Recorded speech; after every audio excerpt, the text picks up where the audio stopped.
साथियों नमस्कार, मैं अखिलेश कुमार एक बार पुनः आपके बीच उपस्थित हूँ एक जोरदार उत्प्रेरक कहानी के साथ जो आपके आत्मबल को, आपके आत्मविश्वास को बढ़ाएगा। साथियों, कभी कभी आपके जीवन में, कभी कभी आपके ज़िंदगी में इस तरह की घटनाएं घटती होंगी कि आप सत्कर्म पे होंगे, अच्छे कर्म पे होंगे और परिणाम उल्टा मिलता होगा, विपरीत मिलता होगा, आपके प्रतिकूल मिलता होगा, तो आपका मन व्यथित होता होगा, परेशान होता होगा, घबराते होंगे, अब क्या करूं। मुझे आपसे एक ही बात कहनी है, हर बुराई में अच्छाई ढूंढो, हर गहराई में ऊंचाई ढूंढो। जिंदगी तो इम्तिहान लेती है यारो, पर हर कठिनाई में चढ़ाई ढूंढो। इसी तरह के भाव से आपको अपने जीवन में आगे बढ़ना चाहिए।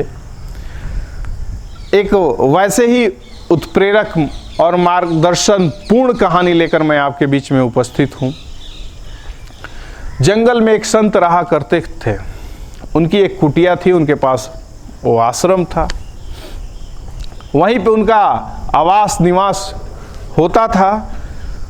उसी के इर्द गिर्द गांव का एक बालक एक दिन उनके कुटिया में जाता है और एक प्रस्ताव के साथ जाता है कि गुरुदेव, मुझे भी अपने चरणों में, अपने शरणों में मुझे भी जगह दे दीजिए, मुझे भी आप अपना सानिध्य मुझे भी प्रदान करें।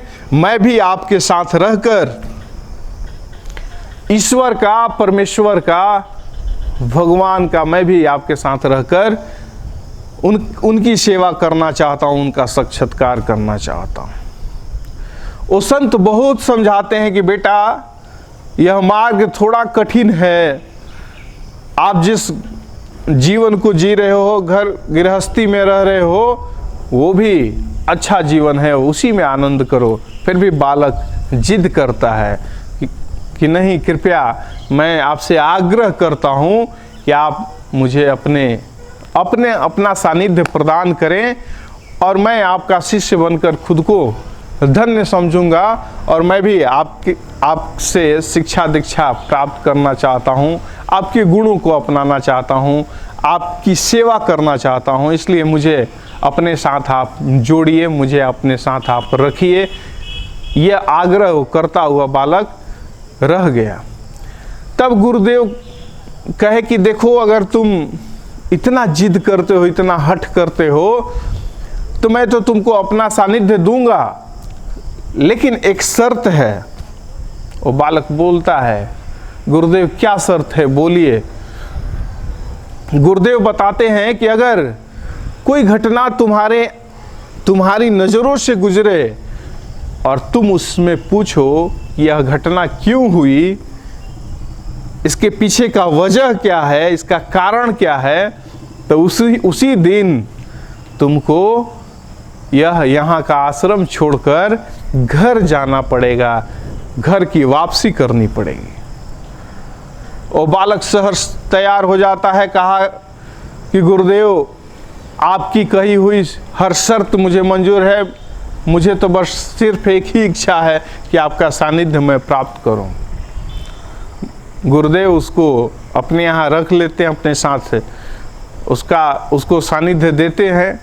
एक दिन दोनों गुरु और शिष्य भ्रमण के लिए निकलते हैं। जैसे ही एक गांव में जाते हैं, एक पहले से उनका शिष्य वहाँ मौजूद था। बहुत आदर, बहुत सत्कार करता है, बहुत इज्जत करता है, बहुत इनको प्रतिष्ठा देता है।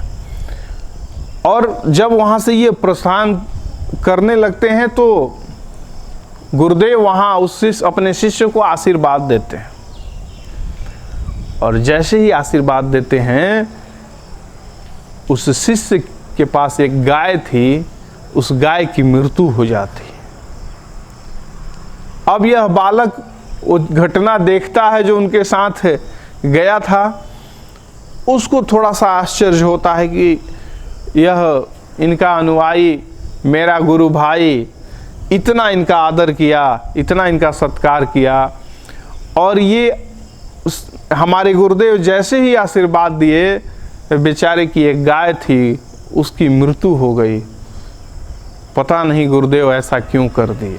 मन में उसके चलने लगा, लेकिन उसको अपना शर्त याद था कि जैसे ही पूछूंगा कि यह क्यों हुआ, कैसे हुआ, इसके पीछे का कारण क्या है, तो मुझे अपने गुरुदेव को खोना पड़ेगा और अपने घर के लिए वापस लौटना पड़ेगा। इसलिए यह बात सोचकर वह पूछता नहीं है। फिर यह दोनों लोग गुरु शिष्य किसी दूसरे गांव में जाते हैं उसी भ्रमण के क्रम में।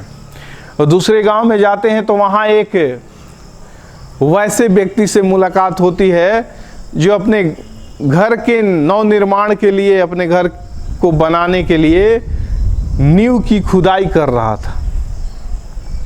और जैसे ही संत पे उसकी नज़र पड़ती है, भड़क उठता है, लगता है चिल्ला चिल्ला कर गाली गलौज करने, इनके साथ दुर्व्यवहार पे उतर जाता है।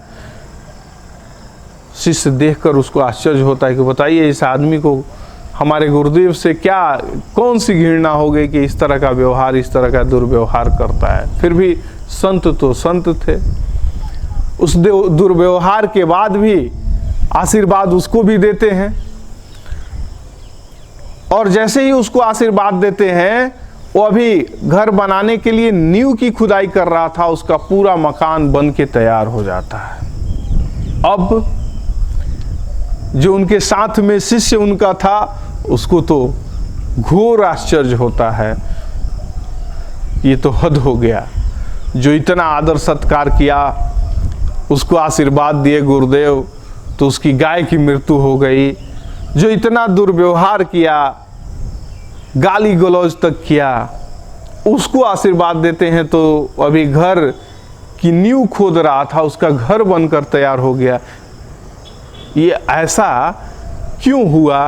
अब तो मुझे रहा नहीं जाता। अब तो मैं गुरुदेव से इसके पीछे जानने की जिज्ञासा मेरी बढ़ रही है कि इसका कारण क्या है, इस कौन सी वजह से ऐसा हो गया, क्यों ऐसा कर दिए। मैं तो अब पूछूंगा। अब मैं इनके साथ रहूं या न रहूं, लेकिन मैं जानना तो मुझे चाहिए ही कि यह कैसे हो गया, क्यों हो गया।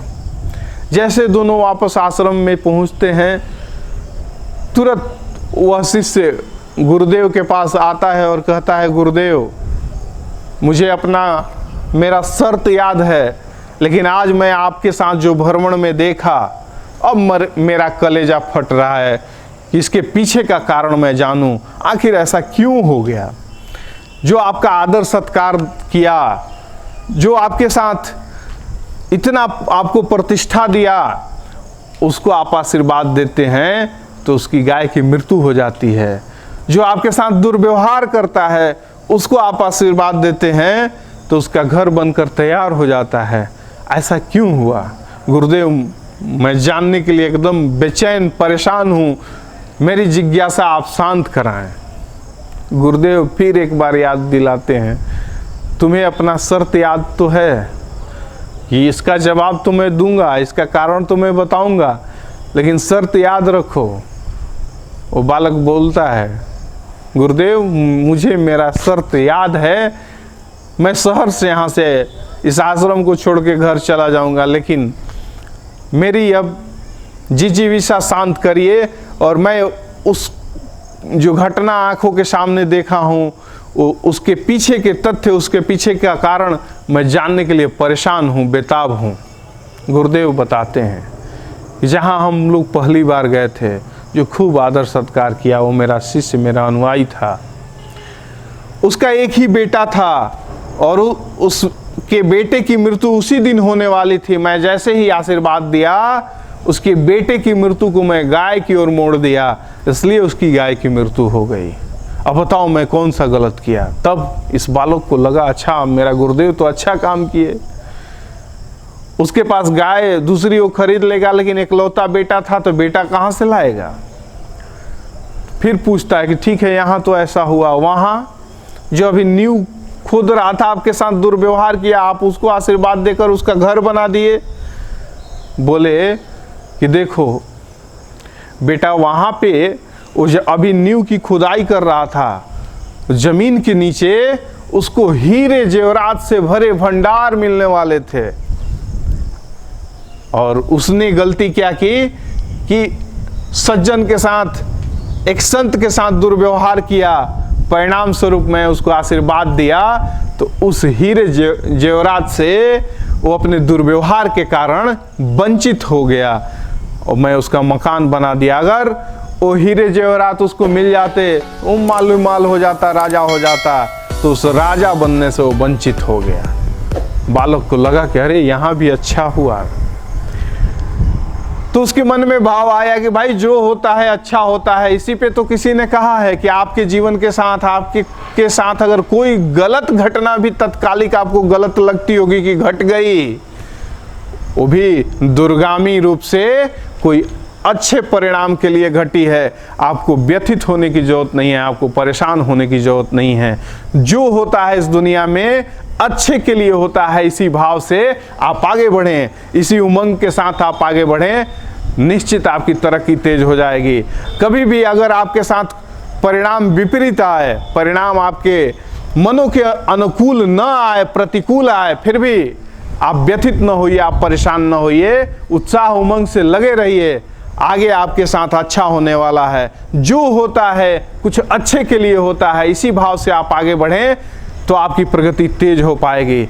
एक बार आपसे आग्रह करते हुए आइए, अगर यह कहानी आपको अच्छी लगी होगी तो आप उसको लाइक करेंगे, अपने मित्रों तक शेयर करेंगे और आइए इस दुनिया को एक अच्छे माहौल में हम उसको सजाएं, एक अच्छी बात उन तक हम पहुंचाएं। इसके लिए आपसे मैं आग्रह करता हूं कि चैनल को आप सब्सक्राइब करेंगे, शेयर करेंगे और कमेंट रूप से आपकी क्या प्रतिक्रिया, सुनने के बाद आपके मन में क्या भाव उत्पन्न होता है, उस भाव से मुझे भी रूबरू कराएंगे, मुझे भी कुछ जानने सीखने का अवसर मिलेगा। इन्हीं चंद शब्दों के साथ एक बार पुनः आपको शुभकामना देते हुए अपने वाणी को विराम देता हूं। नमस्कार।